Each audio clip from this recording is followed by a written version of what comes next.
এইবোৰ কি কৰিলে বাৰু মানুহটোৱে? মই এতিয়া কাৰ লগত জীয়াই থাকিম? মই কেতিয়াও ভবা নাছিলো সি মোৰ লগত এনেকুৱা কৰিব বুলি। সি কেনেকৈ পাৰিলে মোৰ বাহিৰে বেলেগক বিয়া পাতিবলৈ? সি মোৰ কথা অলপো নাভাবিলে। আমি আগৰ পৰাই তোক কৈছিলোঁ বাইদেউ, ললিতা আৰু ককাইদেউৰ সম্পৰ্ক আছে বুলি। আপুনিহে ইফালৰ পৰা ভনী বুলি ভাবিলেনো তাইক। ভনী যদি হ'লহেঁতেন আপোনাক ইমান ডাঙৰ দুখ নিদিলেহেঁতেন। তাই এনেকুৱা কেনেকৈ কৰিব পাৰিলে মই এতিয়াও ভাবি পোৱা নাই। নিজৰ ভনীৰ নিচিনা মৰম কৰিছিলোঁ। পৰিয়ালৰ ছোৱালী যেতিয়া নিজৰ ভনীয়ে নিচিনা মৰম কৰিছিল, আৰু তাই মোৰ লগত এনেকুৱা কৰিল। নিজৰ বাইকৰ সংসাৰখন ভাঙিবলৈ তাই অকণো বেয়া নালাগিল। এই বদমাছ মানুহবোৰৰ একো বেয়া নালাগে। নিজৰ লোকৰ তেওঁলোকে নাচায় নহয়। এতিয়া ভিনদেউৱে জানো চালে? নিজৰ ভনী সম্বন্ধীয়া ছোৱালী এজনীক বিয়া পাতি লৈ গুচি গ'ল, তাকো এজনী থাকোঁতেই। বাইদেউ, আপুনি এনেকৈ কান্দি থাকিলে নহ'ব। আপুনি এইটো সময়ত ষ্ট্ৰং হ'ব লাগিব। এনেকুৱা দুৰ্বলতাৰ কাৰণেই আজি আপোনাৰ চকুৰ আগত আপোনাৰ ভনী আৰু আপোনাৰ স্বামীয়ে পলাই গুচি গ'ল। বুলি মই কি কৰোঁ এতিয়া? মই তেওঁলোকক কেতিয়াও একেলগে চাব নোৱাৰোঁ। মই জীয়াই থাকিব নোৱাৰোঁ। মই আৰু জীয়াই নাথাকোঁ। মোৰ মা দেউতাহঁতক মই কি উত্তৰ দিম? তেওঁলোকে কি বুলি ভাবিছে বাৰু? মা দেউতাহঁত বেলেগৰ হোৱা হ'লেও একো নাছিল, নিজৰ গাঁৱৰে মানুহ। মানুহটোৱে মোক ইমান বেয়াকৈ যে লাজ দিলে নহয়। এতিয়া আৰু কি কৰিব? এনেও গোটেই গাঁৱে গম পাইছিলেই। আপুনিহে বিশ্বাস নকৰে। আপুনিহে মানুহটোৰ কথা শুনি আপোনাক ফুচলাই দেখিলে। এতিয়া কি কৰিলে? গাঁৱৰ মানুহৰ কথা নুশুনিলে। তেতিয়াই যদি আমাৰ কথা শুনা হ'লে কিবা এটা কৰি হ'লেও ৰখাব পাৰিলেহেঁতেন। এতিয়া কি কৰিব আৰু আঁকোৱালি লোৱাৰ বাহিৰে? এইটো বয়সততো আপুনি ঘৰলৈ ঘূৰি যাবও নোৱাৰে। নহ'লে এটা কাম কৰক, ঘৰলৈ গুচিয়ে যাওক পাৰিলে। ইমান ডাঙৰ দুখ লৈ আপুনি জীয়াই থাকিব নালাগে। ক'ৰবাত কাম চাম কৰি সেনেকৈ থাকিব। ঢেৰ মানুহ পাব। লোকে বুঢ়ীলৈকে বিয়া হৈ থাকে। আপুনি কিয় ইয়াত থাকি জীৱনটো নষ্ট কৰিব লাগে? যাওক ঘৰলৈকে গুচি যাওক। ঘৰতে কিবা এটা কৰি খাব আৰু। নাই মই ঘৰলৈ যাব নোৱাৰোঁ। মই কি কৰোঁ একোৱে ভাবি পোৱা নাই। মোৰ মতে কিন্তু আপুনি এইহালক ঘৰলৈ আহিব নিদিব। তেওঁলোকক বাহিৰতে থাকিব দিয়ক। চাওকচোন কিমান দিন ঘৰলৈ নাহে। অভাৱ অনাটনত পাই ককাইদেৱে সেই ললিতাজনীক নিজেই এৰি গুচি আহিব। চাবচোন। মোৰ মূৰটোৱে কাম কৰা নাই। হেৰি, কি কৰিম বুলি ভাবিছে হয়? মই যে একো এটা ভাবিবই পৰা নাই। বোৱাৰীজনীও কান্দি আছে ৰাতিপুৱাৰ পৰা। এই অধপতনে যোৱাটোৱে ইমান ডাঙৰ কাম কৰিব বুলি নাজানো নহয়। ঘুনুক ঘানাককৈ গাঁৱৰ মানুহৰ পৰা শুনিছিলোঁহে, পলুৱাই লৈ গুচিয়ে গ'ল। গোটেই ঘৰখনক গাঁৱৰ মানুহৰ মাজত লাজত পেলাই থৈ গ'ল। গাঁৱৰে বিয়নী কি বুলি ক'ম? কি বুলি মই মুখখন দেখাম? আজি বোৱাৰীজনী বাগৰি কান্দি আছে। তাইক মই কি বুলি বুজাওঁগৈ? নাতিটোক মই কি বুলি বুজাম? তোৰ বাপেৰে বিয়া পাতিলে বুলি ক'মগৈ নি মই? তই মাকজনী হৈ এইবোৰ অলপ খবৰ ৰাখিব লাগে। আজি বোৱাৰী ঠাইত যদি আমাৰ ছোৱালী হ'লহেঁতেন কি হ'লহেঁতেন সেইটো ভাবি চোৱা। তাই নিজৰ ল'ৰাৰ জীৱনো ধ্বংস কৰিছে, বোৱাৰীৰ জীৱনো ধ্বংস কৰিছে সি। যি হ'ল আৰু। এতিয়া আৰু সেইটো নোহোৱাটো কৰিব নোৱাৰি। এতিয়া আগলৈ কি কৰোঁ সেইটোহে ডাঙৰ কথা। দাদাই ক'লে বোলে ফোন কৰিছিলে, অৰুণাচলত আছে হেনো। ঘৰলৈ অহাৰ কথা কৈছে। যি হ'ল এতিয়া ঘৰলৈকে মাতি দিওঁ নেকি? তোৰ মোৰতো ঠিকনাত আছেতো। কি কথা বলকিবলৈ আহিছ তই? পুতেৰে গোটেই গাঁৱত লাজ দি গুচি গৈছে। বোৱাৰীৰ জীৱন ধ্বংস কৰিছে। তই পুতেৰক ঘৰত মাতি মাছে মঙহে ভাত খুৱাব বিচাৰিছ। তাক ঘৰলৈ মাতাৰ কথা মোৰ আগত নকবি দেই। তাক মই আজিৰ পৰা একেবাৰে এৰিলোঁ আৰু। বোৱাৰীজনী আছে নহয়, বোৱাৰী আৰু নাতিটোৰ লগতে মই থাকিম। তথাপিও সেই চৰিত্ৰহীনটোক মাতিবলৈ নাই। হ'ব দিয়ক। ল'ৰাই কিবা পৃথিৱীত নোহোৱা কাম কৰা নাই নহয়। ঢেৰ মানুহে এনেকৈ বিয়া পাতিছে। তাকে বুলিয়ে চবে এনেকৈ ঘৰ এৰি গুচি যোৱা নাই নহয়। ঘৰলৈ সোমাব দিয়া নাই নহয়। মাক বাপেক যেতিয়া ভুলবোৰ ক্ষমা কৰি দিবই লাগিব। আপুনি কি নিজৰ ল'ৰাটোক এৰি থাকিব পাৰিব জানো? কিয় নোৱাৰিম? সি যেতিয়া ঘৰখনৰ কথা নাভাবিলে আমি কিয় তাৰ কথা ভাবিম? মাটি সম্পত্তি ঘৰ দুৱাৰ সি একো নাপায়। তাক যদি ঘৰলৈ মাতা তুমি এইখন ঘৰৰ পৰা ওলাই যাবা। আৰু পুতেৰলৈ যদি ইমানেই মৰম জাগিছে যা তয়ো পুতেৰৰ লগতে যাগৈ যা। সেই আহিছে নহয় নতুন বোৱাৰী, থাকিবি। কিন্তু তাক এইখন ঘৰত সোমাবলৈ মই কেতিয়াও নিদিওঁ। লাগিলে মই মৰি যাম। আৰু দুবাৰ যাতে তুমি মোক তাক ঘৰলৈ মাতাৰ কথা কেতিয়াও নকওঁ। মানুহটো পগলা হ'ল হ'বলা। হা, ইমান কষ্টকৈ ডাঙৰ দীঘল কৰিলোঁ ল'ৰাটো, এতিয়া লোকৰ লগত মই এনেকৈ এৰি দিব নোৱাৰোঁ নহয়।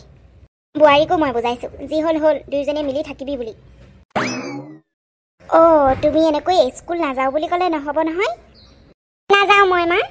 চবেই দেউতাৰ কথা সোধে, মোৰ কি লাজ নালাগে নেকি? মই নাযাওঁ স্কুল চিস্কুল, কৈ দিছোঁ। যি হ'ল হ'ল আৰু, এতিয়া দেউতা নাহে। দদৌৱে ঘৰত সোমাব নিদিয়ে নহয় তাক। ব'ল স্কুলত থৈ আহোঁগৈ তোক। মোক দেখা নাই মই আজিকালি মন বেয়া কৰি থাকোঁ জানো? নাথাকোঁ নহয়। তই আছ মোৰ লগত, মোক আৰু কি লাগে? হা, মোৰ কাৰণে তই আছ, তোৰ কাৰণে মই আছোঁ। এতিয়া তই ভালকৈ পঢ়ি শুনি ভাল কাম কৰিব লাগিব, চাকৰি কৰিব লাগিব, তেতিয়াহে মই ভালকৈ থাকিব পাৰিম। যদি এনেকৈ স্কুলেই নাযাওঁ কেনেকৈ ভালকৈ পঢ়িবি, কেনেকৈ ডাঙৰ মানুহ হ'বি কচোন? দুদিনমান ছুটি লাগে, মোৰ এইকেইদিন স্কুল যাবলৈ মন যোৱা নাই।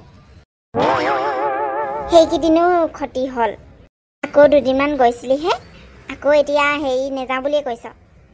ভাল ল'ৰা এনেকৈ স্কুল নোযোৱাকৈ নাথাকে নহয় দেই। মা সঁচাকৈ কৈছোঁ, মই স্কুল নাযাওঁ। জানো নহয় ধেমালি কৰিছ বুলি। ব'ল ব'ল, মই তোক আজি বুকুচাত লৈ থৈ আহিমগৈ, ব'ল। কোন হয় এইটো স্কুল নোযোৱাটো? দাদা মই আজি স্কুল নাযাওঁ, মাক তুমি কৈ দিয়াচোন। কওকচোন দেউতা, কেনেকৈ স্কুল নাযাওঁ বুলি বহি আছে? সেনেকৈ হ'লে কেনেকৈ হ'ব বাৰু? স্কুল নোযোৱাকৈ থাকিবহি। ইমান ভাল ল'ৰা সি, স্কুল যা বুলি ক'বই নালাগে তাক। এতিয়া বহিহে আছে। আজি গধূলিকে এই দোকানৰ ফালে যাম বুলি ভাবিছোঁ। আমাৰ ল'ৰাটোলৈ JCB এখন আনিমগৈ বুলি ভাবিছোঁ। আৰু হেনো দোকানীটোৱে বোলে স্কুল নোযোৱা ল'ৰাৰ কাৰণে এইবোৰ গাড়ী চাড়ী নিদিয়ে হেনো। আমাৰ ল'ৰাটোতো স্কুল যায়, সেইকাৰণে মই গাড়ী এখন লৈ আহিমগৈ বুলি ভাবিছোঁ। নিজে কৈছে আকৌ দোকানীটোৱে, আপোনালোকৰ ল'ৰাটো বোলে ইমান ভাল, এদিনো স্কুল ক্ষতি নকৰে, ইমান ধুনীয়াকৈ ডেইলি স্কুল যায়, আপুনি তাৰ কাৰণে মোৰ পৰা গাড়ী এখন লৈ যাব বুলি কৈছে। মই ক'লোঁ আমাৰ ল'ৰাটোৱে JCB গাড়ী খুব ভাল পায় বোলো। গধূলি হ'লে মই ল'ৰাটোকে লৈ আহিম, যি গাড়ী পচন্দ হয় সেইখনেই লৈ ল'ব বোলো। আমাৰ ল'ৰাটো ভাল হ'ল ল'ৰা আকৌ, স্কুল যা বুলি ক'ব নালাগে নহয়। ৰাতিপুৱা মুখ হাত ধুই নিজেই কিতাপ পঢ়িব, স্কুলৰ টাইম হ'লে নিজেই স্কুল ওলাই গুচি যাব, কাকো একো আমনি নকৰে। এতিয়া এনেকৈ বহিহে আছে সি, চাইহে আছে। এতিয়া 1 মিনিটৰ ভিতৰত সি ঘৰৰ পৰা ওলাই যাব স্কুললৈ বুলি। আৰু স্কুলত ভালকৈ খেলা ধূলা কৰি পঢ়া শুনা কৰি আহিব, তাৰপিছতে দদৌকৰ লগত গাড়ী আনিব যাব। বাপৰে, কথাষাৰ শেষেই কৰিব নাপালোঁ। পাগল গোটেইটো গাড়ীৰ কাৰণে। ভালেই হ'ল দেউতা এনেকৈ ক'লে, নহ'লে মানে নেযাওঁ বুলিয়ে ৰৈ আছিলে। মই বোলো আজি ইয়াক স্কুল পঠিয়াটো অসম্ভৱ বুলিয়ে ভাবিছিলোঁ। এই সৰু সৰু ল'ৰাবোৰ কেনেকৈ ফুচলাই পঠিয়াব লাগে। ভাল আৰু দেই, দেউতা যে ক'ৰ পৰানো এনেকুৱা বুদ্ধিবোৰ আহে। আপুনি এনেকৈ পইচা নাই ক'লে নহ'ব নহয়। পইচা যদি নাথাকে আমি ইয়াত কেনেকৈ থাকিম? মোৰ হাতত পইচা নাই, মই কি কৰোঁ? 6 মাহ হ'ল, 6 মাহটো মই চলাইয়ে আছোঁ। আৰু ঘৰৰ পৰা লৈ অহা পইচা মই ইমান দিন চলাব নোৱাৰোঁ নহয়, একো এটা কামো কৰা নাই। আপুনি মোক ঘৰলৈ লৈ যাম বুলিহে বিয়া পাতিছিল, ঘৰত থাকিম বুলিহে বিয়া পাতিছিলে, সম্পত্তি সা সম্পত্তি মোৰ নামত কৰিম বুলিহে বিয়া পাতিছিলে।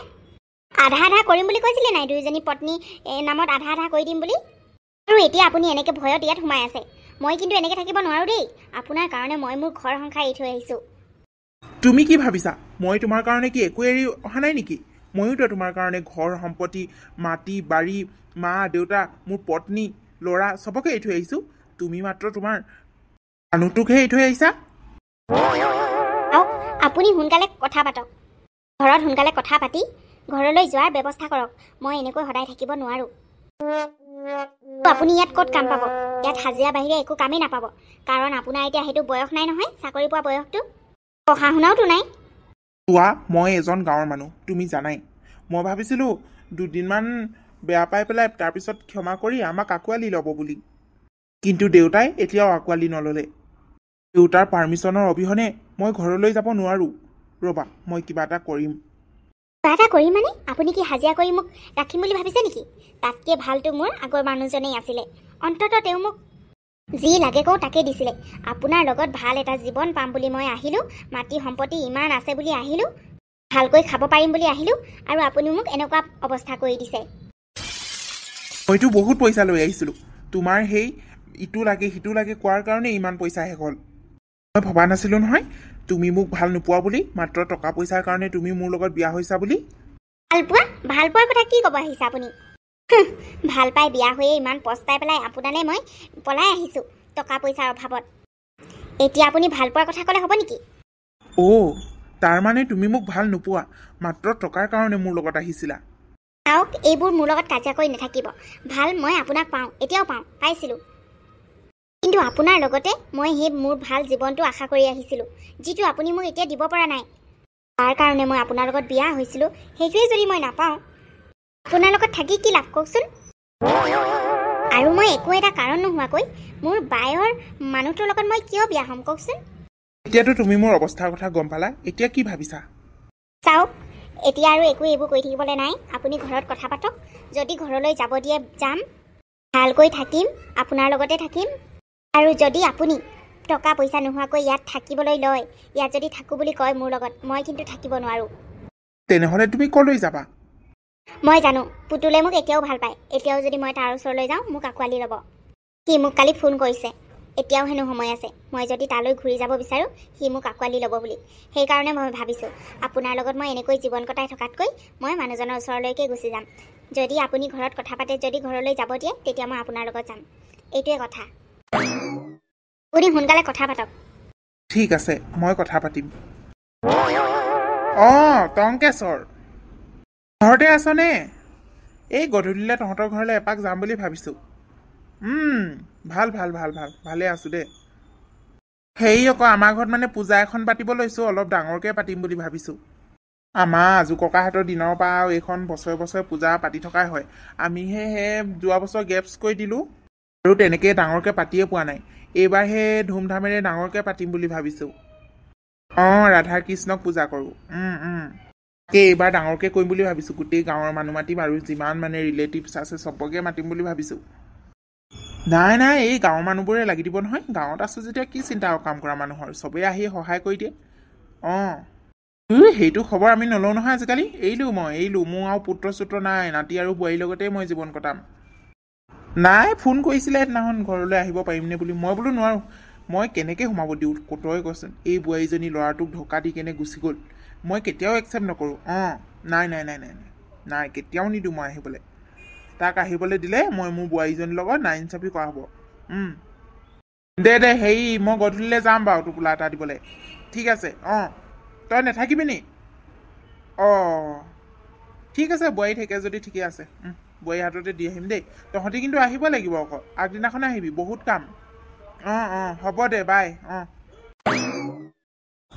টংকেশ্বৰক হৈ গ'ল বাৰু, গধূলি লৈ টোপোলাটো দি যাম। তাৰপিছতে বাকীকেইটাকো ফোন কৰি পেলাই কোনটো সময়ত ঘৰত থাকে নাথাকে সুধি ল'ব লাগিব। এই টাউনৰ মানুহবোৰ বৰ দিগদাৰ, চব সময়তে আকৌ নাপাওঁ নহয় তাহাঁতক।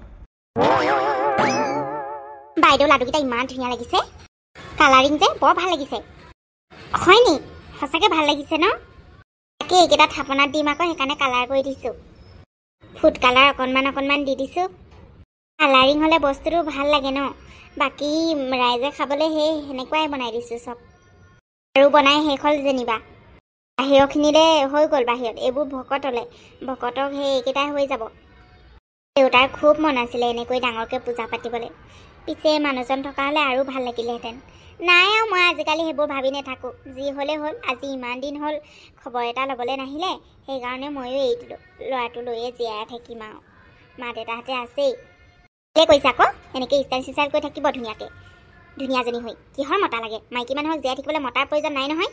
আপোনাৰ কথাখিনি ভাবিলে আপুনিনো কিয় ভাবি থাকিব এনে সময় নষ্ট কৰিবলৈ তাকেই তেওঁ যদি তাত থাকি সেনেকৈ সুখী হ'ব পাৰিছে ময়ো ইয়াত এনেকৈ সুখী হ'ম ন তই এইখিনি সেই ছাইডত থৈ দেচোন ভকত আহিলে মানে ভকতক দি দিমগৈ আৰু মই অলপ সেই মায়ে কি কৰিছে চাই আহোঁগৈ সূতা কেইডালমান গাঁঠি দিব দিছিলোঁ এইফালে লগাবলৈ আমডালি লগাব লাগিব নহয় কি বা কৰিছে বনাইছেনে নাই জানো চাই আহোঁগৈ দেই যা যা কামত দেখোন মনেই লগা নাই ল'ৰাটোৰ অবিহনে ঘৰখনত ইমান ডাঙৰ পূজা হৈছে আজি যদি সি থাকিলেহেঁতেন কিমান যে ভাল লাগিলহেঁতেন বাপেকক ইমান বুজালোঁ যি হ'ল ভুল হ'ল বুলি এতিয়া তাক আমি আঁকোৱালি লওঁ বুলি নাই নেমানে নহয় এই মাকজনীয়েহে জানো তাৰ অবিহনে কেনেকৈ যাই আছোঁ মা আপুনি আপুনি এনেকৈ কান্দি আছেহি যে ইয়াত বোৱাৰী ইয়ালৈ বৰ মনত পৰিছে অ' দুখ নকৰিব মা মোৰো মনত পৰিছে আজি তেওঁ থকা হ'লে কিমান যে ভাল লাগিলেহেঁতেন কিন্তু কি কৰিব উপায়টো নাই তাৰ অবিহনে আমি থাকিব লাগিব তেওঁতো আমাৰ খবৰ লৈছে জানো কেতিয়াবা বোৱাৰী তই বুজাবিচোন দেউতাৰক তাক ঘৰলৈ মাতি দিবলৈ যি হ'ল হ'ল আৰু এতিয়া আৰু কি কৰিবি এতিয়া ভুলবোৰকে সেনেকৈ লৈয়ে জীয়াই থাকিব লাগিব তই জানো গোটেই জীৱন মানুহটোৰ অবিহনে থাকিব পাৰিবি মই দেউতাক কৈছোঁ মা কিন্তু দেউতাই নেমানে মই এতিয়া একো কৰিব নোৱাৰোঁ বাৰু সেইবোৰ কথা পাছতো হ'ব আপুনি আজিৰ দিনটোত কান্দি থাকিলেও তেওঁ আজি আহিব নোৱাৰে পূজাৰ পাছত আমি এইটো বিষয়ত আলোচনা কৰিম বাৰু কিবা এটা কৰিব লাগিব বলক আমি আমডালি গাঁঠিব লাগে নহয় দৰ্জাই দৰ্জাই এৰিব লাগিব সোনকালে সেইবোৰ কৈ থৈ দিওঁ পাছত আকৌ ভকত আহি এইবোৰ আকৌ কৰা দেখিলে মানে ইমান লেজি বুলি ভাবিব আহক মা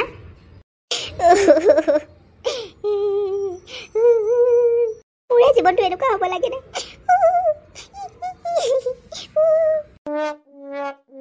আজি আকৌ ঘৰত কি হৈছে ফুলেৰে ইমান ধুনীয়াকৈ সজাই কিবা কৰিছে খুৰাদেউ শুনকচোন আৰে তই ইয়াত অঁ খুৰাদেউ তই অহা পিছে ঘৰত গম পাই নাপায় নাপায় মই কাকো খবৰে দিয়া নাই পিছে কওকচোন খুৰাদেউ আমাৰ ঘৰতনো কি পাতিছে ইমান ধুনীয়াকৈ ঘৰখন সজাই থৈছে যে ফুলেৰে তই হ'বলা গমেই নাপাৱ আজি ডাঙৰ বোৱাৰীৰ বিয়া নহয় ডাঙৰ বোৱাৰী মানে সাবিত্ৰী আজি তাইৰে বিয়া সেইকাৰণে ইমান ধুমধামেৰে পাতিছে তই যিদিনাখনে ললিতাক গাঁৱৰ পৰা পলুৱাই লৈ গলি সেইদিনাখনৰ পৰা তোৰ মা দেউতাই আৰু ডাঙৰ বোৱাৰী নিজৰ ছোৱালীৰ দৰেই ৰাখিছে এতিয়াতো আৰু তয়ো সেই বেলেগ সংসাৰ কৰিলি তাইকতো এতিয়া ঘৰত থৈ দিব নোৱাৰি নহয় সেইকাৰণে তাইক আজি বিয়া দিছে বৰ ভাল ল'ৰা এইবোৰ আপুনি কি কৈছে ব'ল আকৌ ভিতৰলৈ ব'ল দেখিবি নহয় এতিয়া মানুহবোৰ চব পূজাতে ব্যস্ত মানে বিয়াতে ব্যস্ত ব'ল ভিতৰলৈ গ'লেহে দেখিবি তোক দেখি কিন্তু চবেই আচৰিত হ'ব ক'ত ললিতা অহা নাই নেকি নাই খুৰাদেউ মই অকলে আহিছোঁ তই তাকেই ইয়াক কৈছোঁ আকৌ আজি ডাঙৰ বোৱাৰী বিয়া বোলো তই ভাল সময়তে আহিলি বুলি কৈছোঁ হয় বকাই ই বৰ ভাল দিন এটাতহে আহিলে পিছে আজি নাহা হ'লেও ভালেই আছিলে বাৰু ই বিচাৰিবা আহিছ এতিয়া পইচা শেষ হ'ল হ'বলা হাতত থকা পইচাকেইটা দেউতা তোমালোকে ভালে আছানে হ'ব তই আমাৰ খবৰ ৰাখিব নালাগে আজি তই খং চং নুঠিবি ইমান ডাঙৰকৈ ঘৰত পূজা পাতিছ ইমান ভাল এটা দিন আজি চবেই বহুত সুখী তই এনেই খং উঠি নিজকে হেৰি নকৰিবি বাদ দে যি হ'ল ই আহিলে আৰু এইবোৰ পাছত মিলাবি বুজিছ আজি খং নেদেখুৱাবি বহুত মানুহ আহিছে নহয় তই কেতিয়া আহিলি মই অলপ আগতে পালোহি মা খবৰদাৰ তুমি যদি ইয়াৰ আগত এতিয়া মৰম চেনে দেখুওৱা নহয় মোতকৈ বেয়া কিন্তু কোনো নহ'ব তই এইখন ঘৰক আমাক গোটেই গাঁৱৰ আগত লাজ দি এতিয়া কিয় ঘূৰি আহিছ যা তই ইয়াৰ পৰা গুচি যাও যাম মা মই একেবাৰে ইয়াৰ পৰা গুচি যাম কিন্তু মোক এবাৰো নুসুধাকৈ সাবিত্ৰীৰ বিয়া কিয় তোমালোকে পাতিছা কি পাতিম কিয় নাপাতিম এই বাপেকটো জীয়াই থাকোঁতে তাইৰ বিয়া কিয় নহ'ব আৰু তোক কিয় সুধিব লাগে তই দ্বিতীয় বিয়া পাতোঁতে আমাক সুধিছিলি নে তাইক সুধিছিলি হা তোৰ যে পাৰ্মিশ্যনত বিয়া পাতিম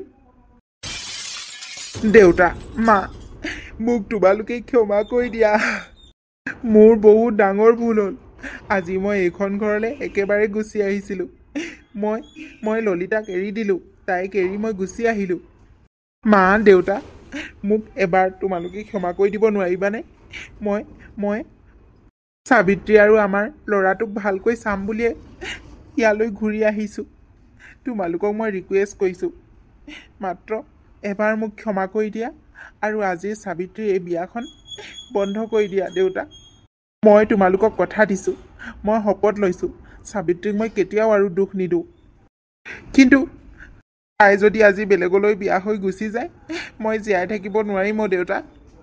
এইখন ঘৰৰ কাৰণে তাইৰ সমান ভাল বোৱাৰী আৰু কোনেও হ'ব নোৱাৰে। আপুনি আৰু ইয়াত দেখিলা বোৱাৰী, আজি টকা পইচা শেষ হ'ল যে সেইকাৰণে আকৌ এইখন ঘৰলৈ ঘূৰি আহিছে। ইয়াক তুমি বিশ্বাস নকৰিবা। সাবিত্ৰী অ', মোৰ বৰ ডাঙৰ ভুল হ'ল অ', মোক ক্ষমা কৰি দিয়া। তোমাক মই হাতযোৰ কৈছোঁ, আজি তুমি এইখন মণ্ডপত বেলেগলৈ বিয়া নহ'বা। মই তোমাৰ কাৰণেই, মা দেউতাৰ কাৰণে এইখন ঘৰলৈ আকৌ ঘূৰি আহিছোঁ। মই আৰু তোমালোকক এৰি কেতিয়াও নাযাওঁ, কেতিয়াও দুখ নিদিওঁ তোমাক। প্লিজ আমাৰ ঘৰখন এৰি নাযাবা। তুমি যদি এইখন ঘৰৰ পৰা যোৱাগৈ এইখন ঘৰ কি হ'ব? মই কলৈ যাম? কি বিয়া ভঙাৰ কথা কৈছে আপুনি? কিয়, তোমাৰ জানো আজি বিয়া নহয়? তুমি এইখন ঘৰৰ অবিহনে বেলেগলৈ বিয়া হৈ থাকিব পাৰিবানে? মোৰ বিয়া? আজি তোমাৰ বিয়া বুলি কৈ দিলো ইয়াক। তাইৰ বিয়া নহয় অ'। আজি তহঁতৰ ঘৰত ৰাধা কৃষ্ণৰ ডাঙৰ পূজা পাতিছে, সেইকাৰণে ইমান ভালকৈ সজাইছে। তইনো কি ৰিয়েকশ্যন কৰ বুলি আমি বোৱাৰী বিয়া বুলি কৈ দিলো। কি? এতিয়া সকলো বোৱাৰীৰ হাতত। বোৱাৰীয়ে যদি তোক ক্ষমা কৰি দিয়ে তেতিয়াহ'লে আমাৰ ক'বলগীয়া একো নাই। কিন্তু বোৱাৰীয়ে যদি ক্ষমা কৰি নিদিয়ে তেতিয়াহ'লে আমাৰ পৰাও তই একো ক্ষমা নাপাওঁ। বোৱাৰী, ভালকৈ ভাবি চিন্তি সিদ্ধান্ত লৈ তুমি কি বিচাৰিছা সেইটো কোৱা। সাবিত্ৰী, মই তোমাক কথা দিছোঁ, আজি ৰাধাকৃষ্ণক সাক্ষী কৰি তোমাৰ আগত শপত খাইছোঁ, তোমাক আৰু এৰি কেতিয়াও নাযাওঁ, ক'লেও নাযাওঁ আৰু তোমাক কেতিয়াও দুখ নিদিওঁ। মাত্ৰ মোক এবাৰ ক্ষমা কৰি দিয়া, মাত্ৰ এবাৰ। চাওক, আপুনি যদি ভাবিছে আৰু কেতিয়াও ভুল নকৰোঁ বুলি, তেতিয়াহ'লে মই আপোনাক ক্ষমা কৰি দিছোঁ। কাৰণ এইখন ঘৰ আপোনাৰ অবিহনেও একো নহয়। আপুনি আজি আহিলে ভালেই হ'ল। উঠক আৰু গা পা ধুই ধুতি পাঞ্জাবী পিন্ধি পূজাত বহক। মই আপোনাক ক্ষমা কৰি দিছোঁ। Thank you Savitri, thank you. তুমি সঁচাকৈয়ে বহুত মহান। তোমাৰ নিচিনা পত্নী আৰু মই ক'তো নাপাওঁ।